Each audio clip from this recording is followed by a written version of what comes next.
welcome to episode 19 of Chew on This, a Nerds United podcast. I'm BJ. Vic.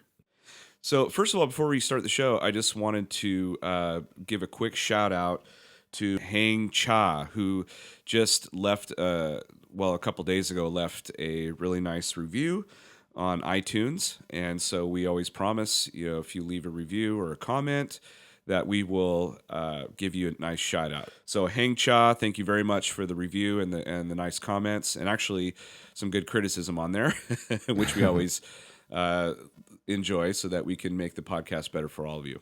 So thanks, Hang Cha. Right, that's how you know that. That's how you know that it's not people that we know, because why would they be negative about it? Well, we could, throw some negativity in there, just throw people off. But what's the point of that? Well, we'll keep people guessing. Yeah, exactly. Anyway, but thanks, Hang Cha. So you can do that too. We really appreciate any comments, any suggestions, or any if you want a shout out, or if you want us to talk about certain things, we would love to more than hear from you. And we have a Twitter feed at Chew on This Pod, and we have Instagram at Chew on This Pod, where we post some pretty funny memes here and there. And you can email us at chewonThisPodcast@gmail.com. So that brings us to today's show. I had the pleasure of seeing a movie in my top 10. It was actually number 7, I think, on my list, and that was The Jungle Book. Yeah, I think it was number 8 or 9 on mine. I think it was 8 on mine. I think it was too. So right off the bat, I noticed today, I got on Box Office Mojo, and it said it cleared 100 mil for the weekend, which is pretty dang good. Yeah, that's kind of expected when the early reviews came out. I think before it finished, it was 94, or I think it's actually 95 now, but 94% before the weekend, and over 140 something reviews had clocked in over the week before the weekend started. So, positive reviews, a recognizable name like The Jungle Book from back in the day, from the cartoon. If none of you have seen that, you might be too young to actually have seen that. But yeah, I want to say that was 1967 or somewhere around there. It was in the late 60s, I thought, or early 70s. It was before our time, but still, it was one of those things that we grew up with watching, knowing The Jungle Book and things like that. And I mean, I know you didn't get to see it the way that I got to see it, but I saw it in IMAX 3D, and oh my God, it was just gorgeous. The film is just gorgeous, and I can't remember the kid's name who was in the movie, but damn, that kid did a good job for basically acting to nobody, unless they had actors just playing the part, just sitting there. But still, that kid, apparently this is his first breakthrough role or first major role, and he did a pretty good job in the movie. Neil Sethi, so he's not white. That's right. Yeah, they actually got somebody who is. The story of The Jungle Book, I think, it takes place in India. It doesn't say it in the movie. Well, it doesn't say it in this movie, but it does say it in the cartoon. It does mention that it's kind from of implied, India. though. A little bit. Yeah, the kid is, in the cartoon, he's brown. What's weird about the cartoon is that how short it is and how much longer the live action movie is. Oh, yeah. It feels like they added some things to it. They changed the ending, which we'll get to. Yeah, they definitely changed the ending, and it's pretty comical what they changed it from. But they changed the storyline too, as far as what happened to Mowgli's, how Mowgli became, what actually happened to Mowgli in the cartoon is not what happens in the movie. It's a little bit different, and I'm not too familiar with the actual novel or the book, but in the cartoon, if nobody knows, Bagheera actually just finds Mowgli crashed off a boat on the side of a river or something, and in the movie, it's actually Bagheera still finds him, but it's actually Shere Khan that kills his. God damn it! Spoilers. Was it 3 minutes in? I forgot again. Always fucking forget. Shere Khan is the one who actually kills his dad and gets scarred in the movie, which is pretty interesting. What do you think about that? Was that an okay change? I mean, did it affect anything the way it made? No, I liked it a lot better. It definitely had a bigger emotional attach to it because in the cartoon, Shere Khan doesn't show up until 75% of the movie is over. He's just a name that he's escaping from.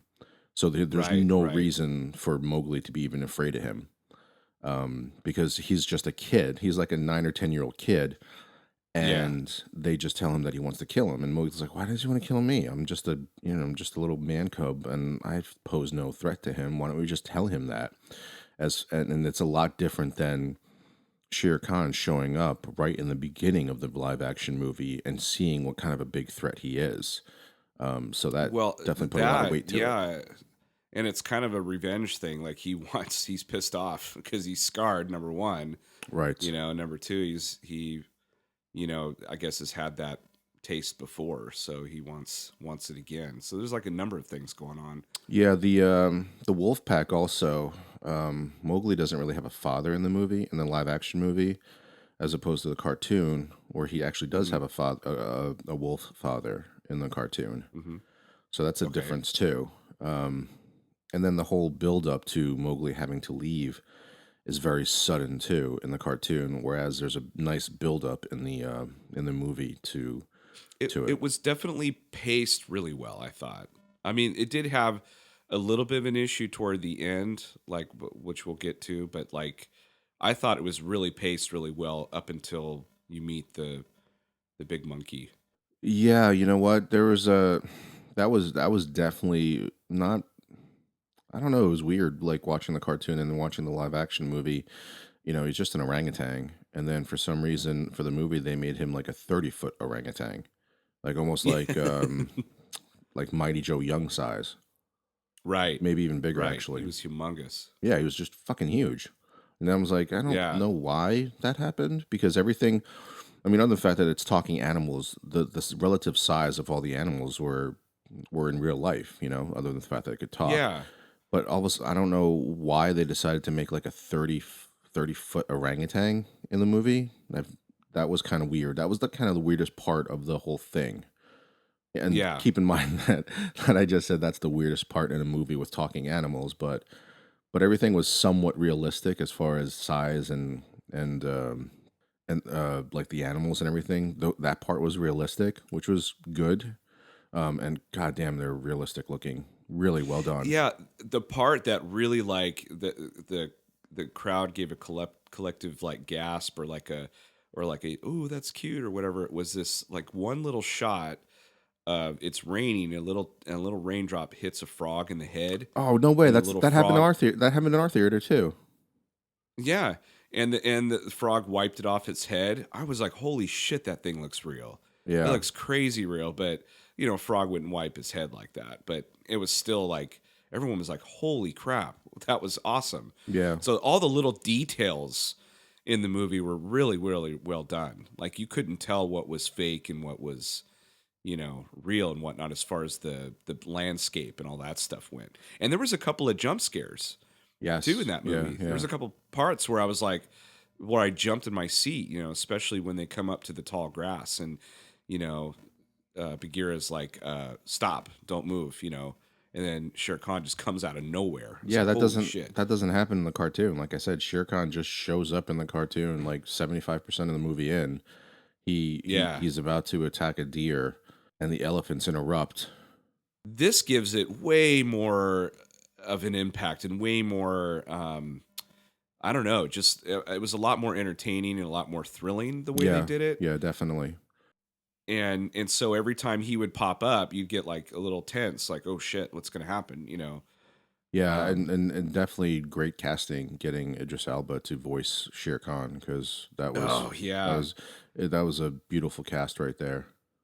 absolutely. His voice is very commanding, and so it really gave him a menacing voice, and also it went really well with that scarred face. That scarred face was like really creepy, Right, did really, scary. yeah, like had the white eyeball too, the pupil or whatever was completely whited out from the fire. Yeah, You know what, the cast was really good. They actually flipped sexes in the for Ka the snake. Whereas in the cartoon, yeah. it's a male, and they get Scarlett Johansson, and Ka in the cartoon actually shows up twice. whereas Ka in the movie only shows up for fuck like 5 minutes maybe, and just tells the Yeah. backstory, and then you never see her again. And I was like, I wonder how much Right. she got paid for that shit, because on all the posters you see Scarlett Johansson like top I billing up know, there. pretty top billing. I know, and her. It was really weird. You notice the eyes? They did the whole eye thing Yeah, like they did yeah, in the cartoon, but yep. they did it in a different way. I That like was the pretty I cool. like A the little way they did that, hypnotizing. where it was like a shot within the shot within the shot, where she was hypnotizing him, and then you moved into her eyeball, and then all of a sudden that's where the story took place, or the background story. Yeah, that was really well done. I really like that. I mean, visually, this movie is top notch. There's nothing. I mean, I can't even imagine how long it took them to do Baloo, with all the hair and everything on him. Oh, Baloo was like my favorite thing. I just love Bill Murray so much. Like that was just perfect casting. Yeah, I heard that. I heard about that really early on, and I was like, "Damn, that's awesome." their whole dynamic So changes too in this live action movie versus the cartoon, because what was kind of interesting in the movie that they introduced that never happens in the cartoon is that they introduced tricks, which is just human ingenuity in the movie, the live okay, action movie, whereas there's no tricks in the cartoon. And also, what I thought was interesting was that King Louis mentions the word fire, whereas everybody in the live action just mentions red flower. And where they got right, that word from was there's a line in the song that King Louis is singing that says red flower, but yep, that's after the fact that he flat out asks Mowgli for the recipe to make fire, and Mowgli's like, I don't know how to make fire. But then, like right. 30 seconds later, he mentions or artistically sings the word red flower, and I guess the writers thought that was a good way to pull it out for animals to call it something other than fire, since it's a Yeah, I man like word. that. Yeah, that was good. I like the fact I that thought they that was called it a really red cool, and I flower. like the Yeah, fact, and he knew, like King Louis knew it was a man thing, so like that's why he kidnapped the kid because he's like, I want that power, so you do it for me, like help me out. So yeah. that made sense. It's just that sequence was just really weird. Then they tried to make like this action thing, and I don't know. I thought that was kind of the I mean, weakest part of the movie was I that. got sucked into that scene, because it was like it was pretty intense. But when you take a step back, looking at it now, it's like, why did you make an orangutan 30 feet tall? Right, and that was the second time that they actually did a song in the movie. They only did it twice, and and it didn't feel that one felt a little out of place. The one with Baloo in the river just seemed to work because it was like something that he normally does. He's just like he's just singing a song. But like when Louis does it, it feels like a production number. Well, You know, there's only really two songs in the cartoon, is Bare Necessities, and I can't remember what the King Louis actual name of the hmm song is.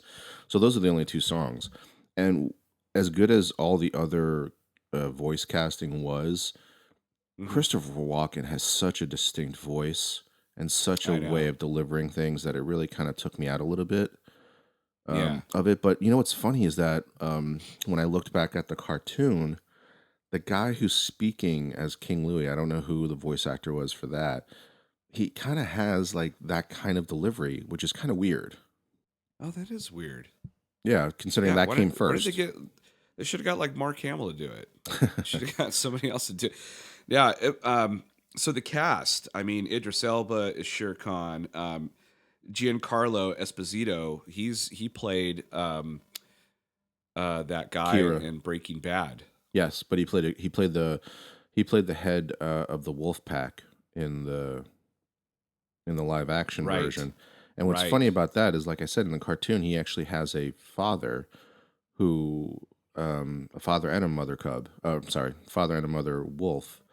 Um, and Akira is just the head of the pack. And Akira flat out says in the cartoon that it doesn't matter how many wolves we are here, we can't stop a tiger, basically. And in the Right. in the live action version, they're like, we can as a pack we can stop him.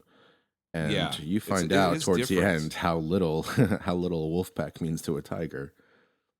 I mean, Oh man, he just takes him and just tosses him off the cliff. oh He's my like, god, that was fucking brutal. that was messed up. Yeah, that was My messed up. jaw dropped in the theater. I was like, holy fuck, they actually just did that.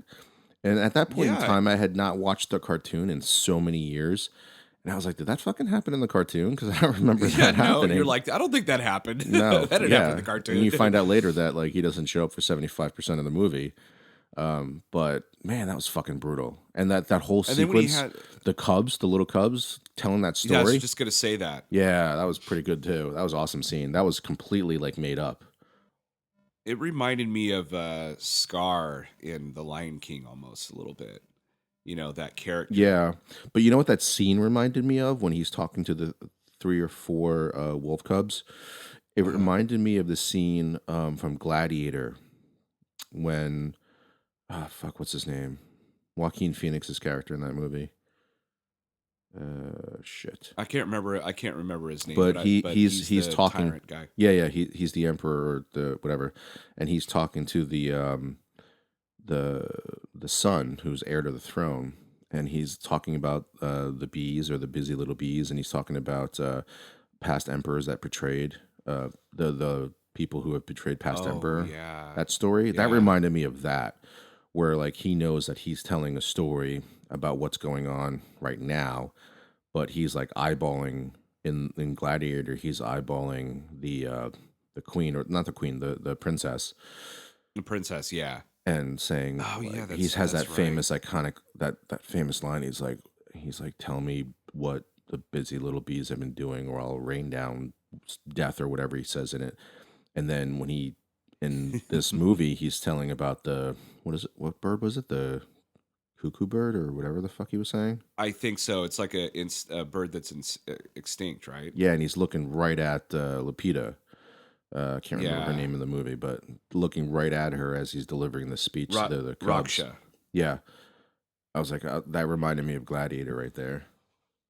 Oh man, you know what made me sad was Gary Shandling did a voice of The the porcupine, porcupine. yeah, Yeah, that was really cute. Like his voice is pretty distinguishable too, but it was just really neat. it fit really well with the Um, porcupine and that character. yeah, he really developed. I mean, in a very very short amount of time, he developed a character in Hey, that porcupine. speaking of actors that passed away that had a voice in something, did you get the Fantastic Beasts trailer in front of your movie? I did, but it was not the new one. It was the Okay, because teaser. I got the new one, the IMAX version of the new one, and they had Alan Rickman first speak in the movie in the trailer, wasn't it? Uh-huh. Oh, Was it Alan? what was it? No, No, no, I wait, think it's not Alan Rickman. you're thinking of Alice in Wonderland. Oh yeah, sorry, Alice in Wonderland. I saw the second Oh, trailer for Alice in Wonderland. actually, Alice and in the Looking Glass. Yeah, Alan Rickman was the I think the blue butterfly or caterpillar or something like that, and Yeah, he greets her. He's the first person to greet her when she comes through the mirror. right. That's right. Yeah, my fault. Not that one. Yeah, that made me sad too. But his voice is so amazing. I wish he'd done more voice acting. His voice is just awesome.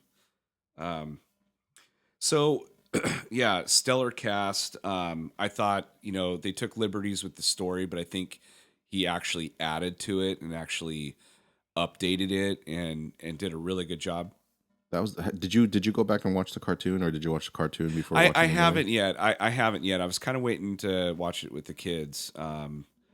And but yeah, we haven't had a chance yet, and it's been years since I've seen it, but I have it. So I actually went back and Um, watched it after the movie, and goddamn, he did a whoever the writers were, and John Favreau, of course, directed the movie. They did such a great job updating it to live action, kind of like how the other Disney live actions fell short that nobody wanted to watch, like Cinderella.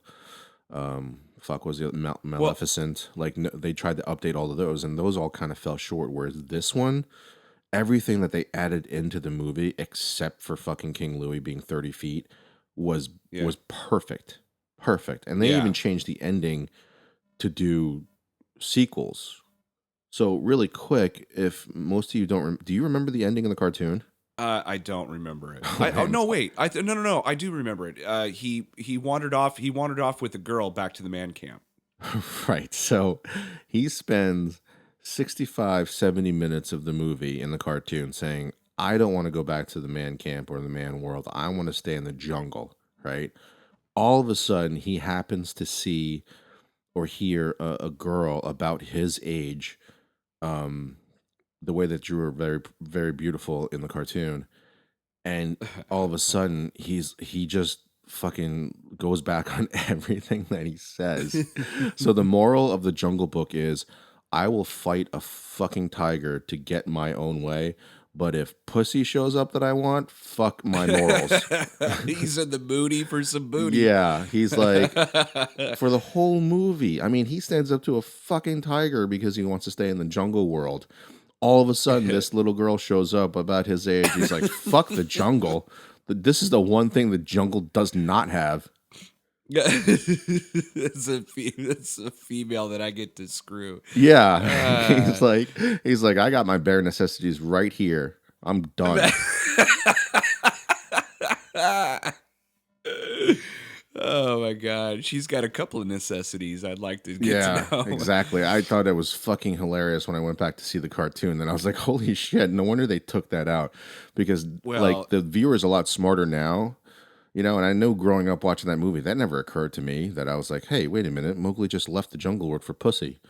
But like right. it dawned on me this time. I was like, wait a minute, he just spent that whole time saying I want to be in the jungle. And then all of a sudden this chick shows up that he has no idea who the hell he is, and he's just like, fuck everyone else, I'm gone. Yeah, it never occurred to anyone, but Jon Favreau did a very smart thing the way he ended this movie, because it feels like they could eat. It's a standalone movie the way it is, but Right. they could make more, and I think that's genius, because the whole female thing could happen in the next one if they do make another one. Like, she could show up not at the end of the film, but like in the beginning, kind of like Tarzan and Jane. Right, exactly. So it could possibly happen, and then have maybe a man as a bad guy next time instead of an animal, whatever. So they opened it up to make another one if they want, and I think they're going to, because this thing has already made 300 million worldwide in the first week. The ending not only is open for sequels, but it just makes more sense. Like I said, the cartoon just like he just bails for the girl, and in this one, Yeah, he sticks around. So it makes so much more sense in the live action version. So, this is the exact opposite of when we always say, or when I always say, like, if the cartoon makes more sense than the movie, then the movie sucks. Well, in this case, Favreau and the screenwriters for this movie made the cartoon inferior to the movie. yeah. I mean, he did an amazing job. Many people like don't give him credit for some, like the family movie he made, which was Zathura, which is a really well made, family entertaining, movie. It got overshadowed by Jumanji and some other things, but it's a really well movie. Was that before or after Elf? That's a good question. I want to say it's after, Okay. and then Iron Man came after that. So, and he, when he makes movies, he's that kind of director that, kind of like Ron Howard or somebody that really takes the material and like elevates it and does really fun things. I mean, he stands out for me as one of like the premier directors that really does a good job entertaining, families and whatnot. Like we talked about before, his misstep I thought was Cowboys and Aliens. I mean, I don't know how you messed that up, but the genre just didn't click. But his other films have been just wonderful. Even the really more intimate small films that he's done, are really entertaining. Yeah, Chef was one of my is a great Chef film. is great. Chef is great. If you love food and you love, you have kids or, that kind of thing, you're going to love that movie. And if you like comedy, I think wrote Swingers, but he directed this movie called Made with Vince Vaughn. It's freaking hilarious. It's even got P. Diddy in it back in the day, Puff Daddy, who's really funny in it. But yeah, he's just really, really just a solid filmmaker, and Iron Man is proof of that. I mean, he started the whole Marvel universe, and now he's, dipping into some other Disney properties. And, they started this thing off with the live action Cinderella, which, like you said, kind of fell flat for me, but it did a ton of money to the point where, like, oh, well, let's do Beauty and the Beast next, which that comes out next year, and they're looking at doing Mulan, which I hope they don't hire Scarlett Johansson for that. And yeah, let's not get Keira Knightley to not play get ahead of Mulan. ourselves. But yeah, but it's Disney's, I think just doing a bang up job right now with taking their property and turning it live action, but then not making it exactly the same. They're updating the material, really taking good care of like hiring the right directors and writers. And I'm looking forward to more of these things as they come out. Like I'm very interested. Of course, I don't know if you can do an Aladdin because Robin Williams is not around, so you can't do Aladdin. I'm sorry, but like other movies, they could update and get some good people in there to do the voices and whatnot. I'm interested to know. I'm interested to know how much of what they filmed for the live action comes from the actual novel or the book. Well, I would be interested in that too. I do know, I think I've mentioned to you this before, to the listeners, I can't remember, but there is a competing Jungle Book movie, but it doesn't come out for another 2 years. Right. It's got. You mentioned it has. It's What's his face's Andy company? Serkis's Yeah. version. Yep. And I think he's directing it, and he owns like one of the premier mocap studios in the world. Like he's done Gollum and Caesar from Planet of the Apes. He did Snoke recently. Anything that requires mocap, they go to him now and do this stuff. And so he decided he wanted to make a motion capture Jungle Book. So it's going to be Jungle Book again, but I think it's supposed to adhere more to the Kipling version, more darker, more gritty. I know we've said that 1,000 times about movies, more gritty, more dirt, more dark, but it's supposed to adhere more to it. And what I'm interested in that movie, because I will go see it, is that you're getting to see the actors' expressions, versus in this version, their mouths move, but it doesn't have like that facial expression. But for whatever reason, it just seemed to work, like for me, because when I saw the commercial for it, I didn't care for it. I'm like, oh, I hope the whole movie's not like that. But then when I watched the movie, it played really well. It worked just fine. Yeah, it worked great. The mouths worked, moved to the voice, and it was fine. But Andy Serkis's version is going to be a lot different. It's going to be like complete, utter control of the actors have all the control over the performance. Well, from what I remember reading snippets here and there of what Kipling's book is about, the humans are involved more in that book Yeah. than even the last 5 minutes of the cartoon. Like they show up halfway through. Yeah, I believe so. I think you're right. And so it'd be interesting to see that. Like we were talking about before, they haven't made competing films in a really long time. It's very rare when they do that. But this one, I can't think of anything that's as big as this, that where they're doing two of them. Of the very same property. Right. The same No, property. I can't think of any. I mean, there's been like, 2 movies about volcanoes, 2 movies about asteroids destroying the Earth. Asteroid, and one was a comet, but yeah. And then the 2 Tombstone movies, but I can't really think of anything else. Yeah, those 3 are the only ones I can think of. And what's funny But is that this is the first time where they're far apart, though. This is the first time where they they're usually far come out apart. in the same summer. And what's funny is those previous 3 movies, the one that was more ridiculous and far from any scientific or historical factor, did better at the box office and was a better movie.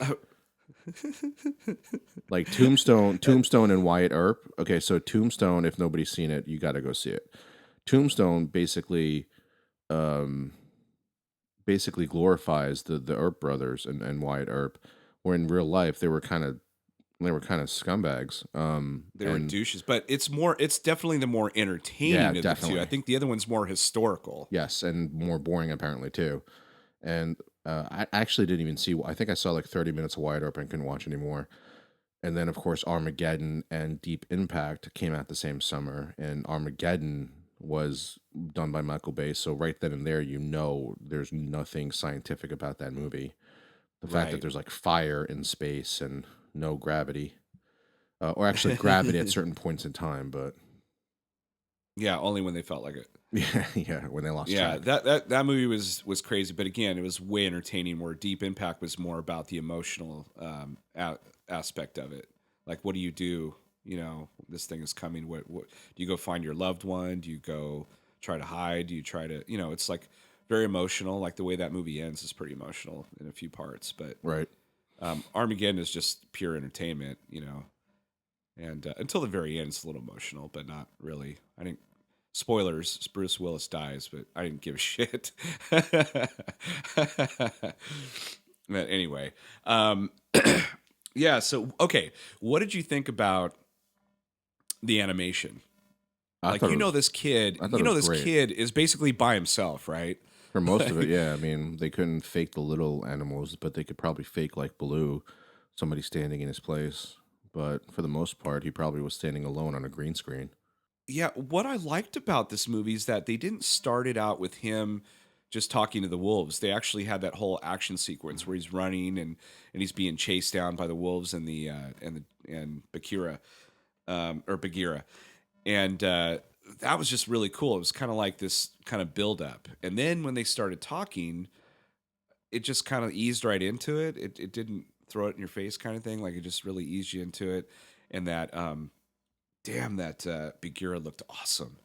That was probably my favorite. Besides Baloo, that was my other favorite animal, like in the whole thing. Yeah, Ben Kingsley was really great as Bagheera, much better than he was as the Mandarin in Iron Man 3. So Totally. yeah, the casting is just top notch. Even the Christopher Walken thing, I thought kind of pulled me out of the movie. But then when I went back and watched the cartoon, I was kind of surprised at how kind of close that kind of was to it, to the Oh, that's original. weird. And the Scarlett Johansson thing, not that big of a deal considering he probably could have got anybody to play that part because it was just like They could have got 5 minutes of it. Like I almost think that like she did it because she was friends with Favreau from Iron Man. So because it Oh yeah, that's literally very wasn't that big of a possible. wasn't really that big of a deal. Like she didn't do something that was like, oh wow, that was amazing. Like Right, right. It out was of pretty everybody, basic. like she didn't make an impact at all. It was the special effects telling his backstory that made more of an impact. Like the porcupine that Gary Shandling did made a bigger impact on me than Ka did, Yeah, or the I voice felt of the Ka, same I should way. say. So not Yeah, that Scarlett Johansson is a bad actress, but as far as what she did in the movie, wasn't really that big of a deal. She didn't really need to do it. yeah, I agree with you. So you talked earlier about some of the remakes they did, and I kind of looked some stuff up. And Cinderella remake actually did really well. It did like over 500 and something million worldwide. Alice in Wonderland made a billion. Maleficent made 750 million worldwide. And there's talks. I mean, there's a huge amount of property that they've released. I think last year in the Disney Expo or something like that of stuff that they're going to make live action. One of them was a trailer that we saw of Pete's Dragon. Okay. Uh, when I watched Jungle Book, they had Pete's Dragon trailer with Dallas Bryce Howard. Dallas was it Bryce Dallas Howard? Sorry. Beauty and the Beast is out next year, and I think that's with Emma Watson Yeah, who's playing doing the the. Beast? I know I when Emma Watson got cast for Beauty and the Beast, I was like, oh, that's good casting right there. But I was interested to know who's doing Beast. Dan Stevens. I don't. I'm not sure.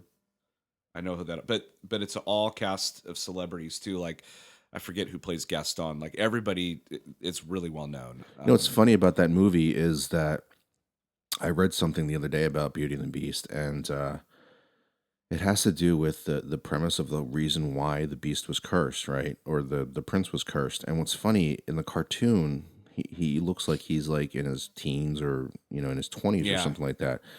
But I think somewhere in the original story, he's actually 10 years old. And I read on the Oh, that's internet, weird. it's like, so this old lady shows up, this beggar shows up to this guy's castle, and a 10-year-old kid turns away a creepy old lady at his front door, probably because he was scared shitless because he's fucking 10, and then he's cursed for the rest of his life and the entire That's castle. not fair. Yeah, it's completely fucked up. Yeah, because the movie version, he's like older and he's kind of dickish. You know, Yes, he's yeah. entitled, and so that kind of made sense. And he But nobody ages either. Like he's the same. He looks exactly the same as he does in the right, torn up picture. yeah, But I heard that they did a. somewhere he's 10 years old in the original story, so it's kind Oh, of that my fucked up. god. You know, a lot of the original stories they're changing, or they've changed. They Disneyfied them, if you will. I also read that they are going to make a remake of The Little Mermaid, but interestingly enough, they got Sofia Coppola is attached direct it, and she is not going to make it all Disneyfied. She's going to make I think, the original ending, which She does not dies, go right? well for her. She Yeah, dies. she gets turned into one little seaweed by Cruella, or not Cruella. What's the name of the octopus? I can't even remember I don't now. remember. It's been a while. Ursula. So she's Is it so Ursula? she's going to direct that. Who? Is it Ursula? Ursula. There you go. Yeah. So Ursula actually changes her to like into a seaweed. Yeah, she dies. Basically. Yeah. Actually, most of the Brothers Grimm stories that Disneyfied, the main characters are usually get killed.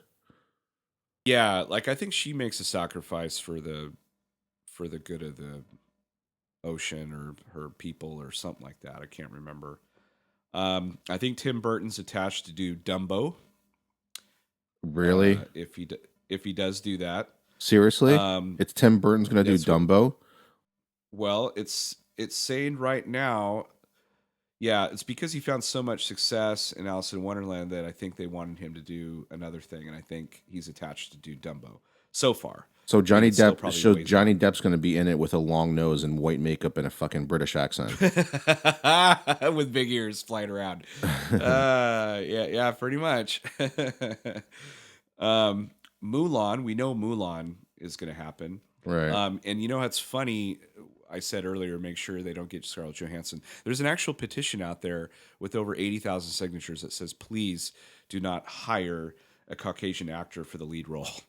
The fact that somebody has to So, actually make that petition, that's how fucked up can you Hollywood is. fucking believe it? Really is. It's a fucked up world that we live in for that. That's crazy. I don't think they're going to go that route, but you never know. Pinocchio, I hear someone's writing a script about Pinocchio, and the guy that wrote About a Boy is writing that. That's a really good movie about a boy, if you've ever seen that, with Yeah, I Hugh did. Grant. Yep, that's a good movie. It's got Nicholas Holt in it. Really good. Nicholas Holt, yeah, is very little in that movie. Beast, little beast. Live action Winnie the Pooh, of all things. What? Yeah, where Christopher Robin's like older, and he comes back to the 100 Acre Woods and comes across his gang again, and But they're all that live Winnie the action. Pooh is not fun. I don't remember really much about Winnie the Pooh. Like, been I in, don't like, either, any but this adventures or feels anything like like that? oh yeah, I've read. They've made like 5 movies, new movies since a long time ago. They have a bunch of movies, but essentially it's a very odd. I want to say it's British. I can't remember, but it's just odd storytelling. Like all the characters are way different, and the type of story that they tell is really weird. They make up words like Jabberwocky and all that kind of stuff. But this one kind of has the feel of that movie Hook, where Peter Pan's grown up and he goes back Right. to Yeah. Neverland. That was a good So one. this is Christopher Robin all grown up. Yeah, usually there's these themes of like when you grow up, you don't have these, your imagination goes away with you, goes away with age. And so, Was it Spielberg that there, directed Hook, yes, or did he produce it? no, he directed that movie. Okay. What's interesting about that is that the kid who ends up being in the main kid in that movie, his son, who ends up being the He's in nerd. Can't Hardly Wait. Yeah, the nerd in Can't Hardly Wait. So the actor or the other kid that was in Jurassic Park auditioned for Hook and didn't get it. But Spielberg actually promised him that like he didn't think he was right for the part, but he would put him in another movie, and it ended up being Jurassic Park, which obviously made a Shit. ton more money than than Hook. Yeah, So he I got think more recognition. yeah. Totally.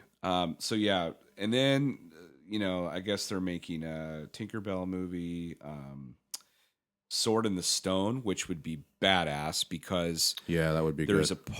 there's a part in Sword of the Stone that I could tell that J.K. Rowling took and put it into the 5th Harry Potter, where Dumbledore and Voldemort at the end have that massive magic battle, which was so Okay. badass. With the witch. He does it with the witch in the Sword in the Stone, right? He does like I think like the 2 wizards fight it out, or a wizard and a witch at the end fight it out, and It's the witch, I think. Yeah, and they use their cunning. They change into different shapes to fight against each other, and then one Right. finally bests the other in the end. Yeah, It's that's a good one. fantastic. I thought it was kind of So creepy I would growing love to up see watching that. that too. Yeah, it was in 1983.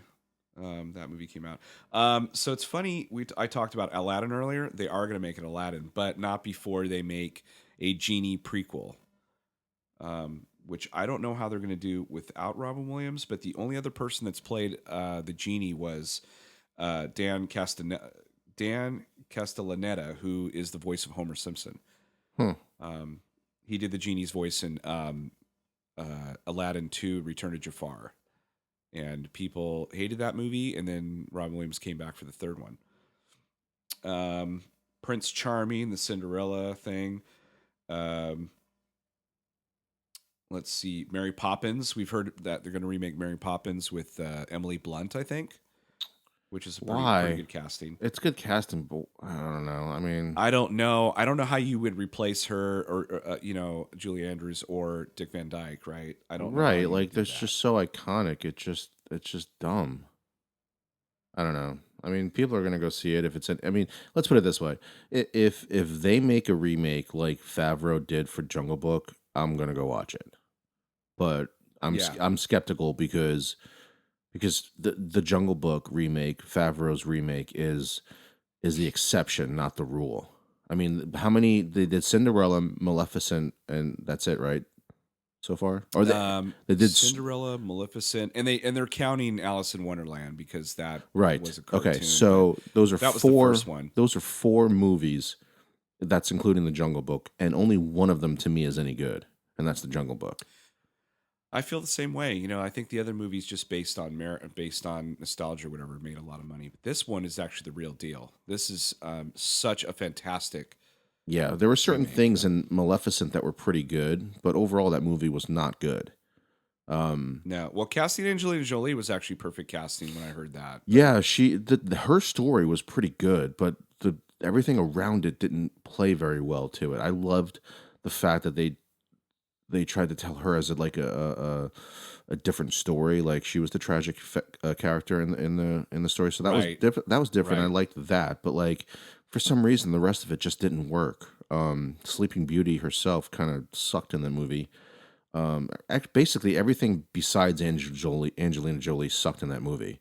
Well, I think everything's leading up to this. Like I've heard reports that Beauty and the Beast is like blowing people's minds because of the I think they're doing mocap Mm, with all the the candlestick and all that stuff, yeah, uh, Chip. the clock and the chest and all that stuff. Is Angela Um, Lansbury still alive? I think so. Because Yeah, I think she is. she's the teapot. She did the teapot and then the little kid. Yeah, Chip, the little teacup. I mean, you could That was recast Chip, cute. whatever, but Angela Lansbury is still alive. Damn, put her in it. That would be awesome, but I don't know. Yeah. Um, but also, so just real quick, but I mentioned the Sword and Stone. I didn't know this, but they hired Game of Thrones writer to do it because it's the story about King Arthur. So we're gonna see a lot of So tits in it. that's so that yeah, it's gonna be a lot of senseless, gratuitous Yeah, nudity in it. It's gonna be awesome. It's gonna be called Sword and the Bone. yeah, yeah. Is what they're gonna call it. There's gonna be a section of the movie where somebody's looking into a peephole, getting a blowjob while watching two other people fucking. Oh, by the way, spoilers for Game of Thrones. Yeah, there's a lot of nudity in And it. I didn't make that up. That actually does happen in Game of Thrones. So if you've never seen Game of Thrones, I didn't make up that fucked up story I just said. That actually No, happens. and all of you guys out there who love Game of Thrones, number one, we're going to be doing a pod shortly about that. But number two, go look up on either YouTube or Hulu or somewhere. Look up the SNL sketch, the Saturday Oh Night Live yeah, yeah. sketch on Game of Thrones. Andy It's Samberg so plays it. fucking funny. Does it in there? A 13-year-old kid who like adds all the nudity to the scripts and all that. Yeah, they actually reference that. They actually reference that scene in the SNL skit. Yeah, it's so funny. But yeah, anyway, so folks, Jungle Book is amazing. I'm sure you've seen it. If hopefully you saw it, otherwise you got spoiled. But It's a fantastic movie. One of those movies that are going to transcend, generations to come and actually be like a classic, just like Elf. But Jon Favreau did a really bang up job. Don't get turned away by the other three movies sucking of them trying to make it into, live action. This one actually does work. And if you can go see it in IMAX, because this movie, Oh, absolutely. all the details that you see in the theater, just go see it in IMAX and you'll realize how ridiculous the details are, because you see every hair follicle possible in this movie. And like the minute details of Shere Khan when he goes in, steps in the mud, and then he's got mud on the bottom of his paw, but you see it in this giant IMAX screen, and how much they pay attention to the special effects in this is ridiculous. That's crazy. Go see the movie. We both highly recommend it, but if you can, go see it in IMAX, not FOMAX. Go see it in real IMAX. Right. It is Chew approved. It's fantastic. Right. All right. Well, that is episode 19 of Chew on This, a Nerds United podcast. I'm BJ. Vic. Chew on that. Till next time. Later.